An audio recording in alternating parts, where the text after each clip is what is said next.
Hey everyone. Thanks to everybody who helped with the city cleanup. You guys did a great job, and it was a great way to serve our community and to love our neighbors. We've been doing a Bible study for every Friday for a few weeks now, and last week we were talking about some hard questions that came up, and yeah, some questions about culture and the Bible and just the difficult things in life. And it got me thinking, how how do we reconcile the love of God with the terrible things that happen in the world? When we're little kids, we don't really think about the tough questions in life, but it's likely that at some point you had the thought of why does God let bad things happen? Or how can God be real and be loving if bad things happen? And it's important to remember that we are not the first people to think these thoughts.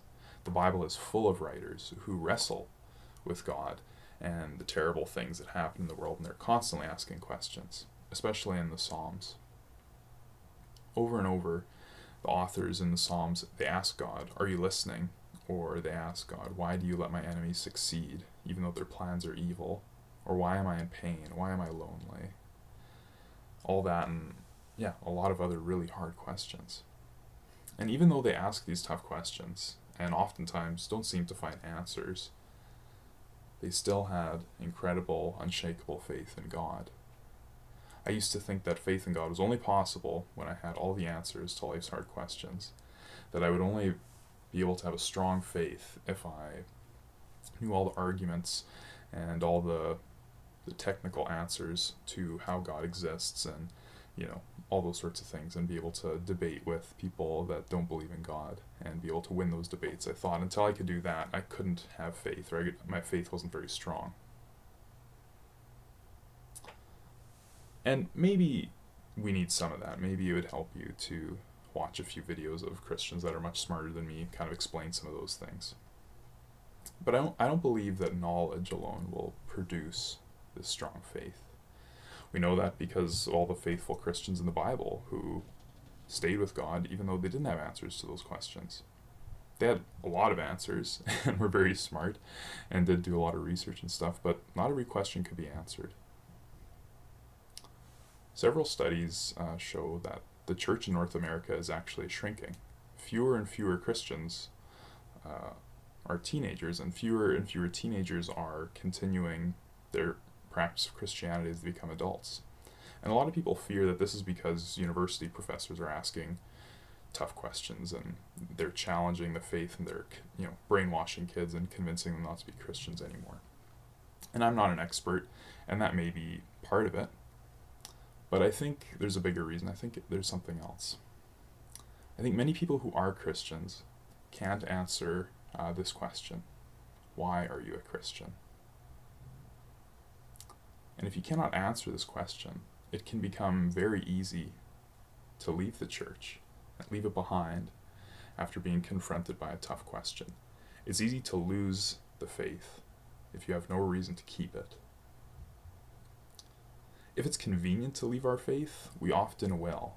And many of us who have been in the church for a long time can't even answer this question because we've never had to. We've never been challenged.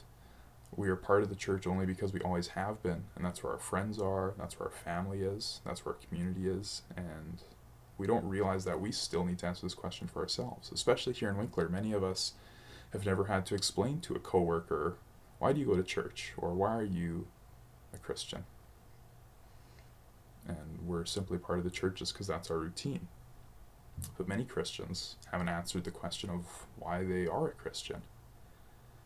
And if being a Christian doesn't change the way you live, if it doesn't change your life, it doesn't take much to lose your faith. A tough question, the death of a loved one, insults from coworkers, these can shake our faith, or they can cause us to find the answer to the question, why am I a Christian? I want to share one last story. When I was in EA, a student asked me if I believed in God, and I was very surprised. I didn't think students cared. But I said yes, and then he asked why. And at that moment I realized, I hadn't given that much thought. I'd read my Bible, I had, served at camp, I'd been a youth leader, and I'd done a lot of Christian things, but I hadn't taken a lot of time to think exactly why do I believe in God. And so I thought for a bit, and I answered something like, well, I've experienced God, and I know He has been with me in hard times. Something like that. And it's kind of a vague answer. It was a true answer, and I meant it, but there wasn't really much to it. So I thought of it a little bit more later on. And when I look back on the difficult times in my life, I could see that God was with me. He was bringing me comfort, and He was helping me. He didn't stop the bad situations, He didn't reverse them, but He helped me, and He comforted me. I know that I wouldn't survive without God. There is nothing that could convince me to leave Him. And to some people that might sound like I'm brainwashed and I'm unable to think for myself. And all I can say to that is it's not true. Is that this is my choice, and this is the reason I follow Jesus. And for me, that is why I'm a Christian. It's not a fancy answer. It's not a very educated answer, and it probably wouldn't convince an atheist to become a Christian.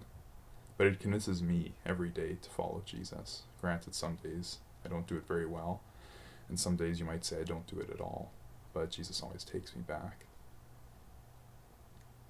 So think about that question for yourself. Why are you a Christian? Do you have an answer? And would you like help figuring out your answer? Your youth leaders are here for that. And it's probably the most important question you could answer in your life. And I'd encourage you to take a lot of time to think about that. Have a great evening, everyone, and God bless.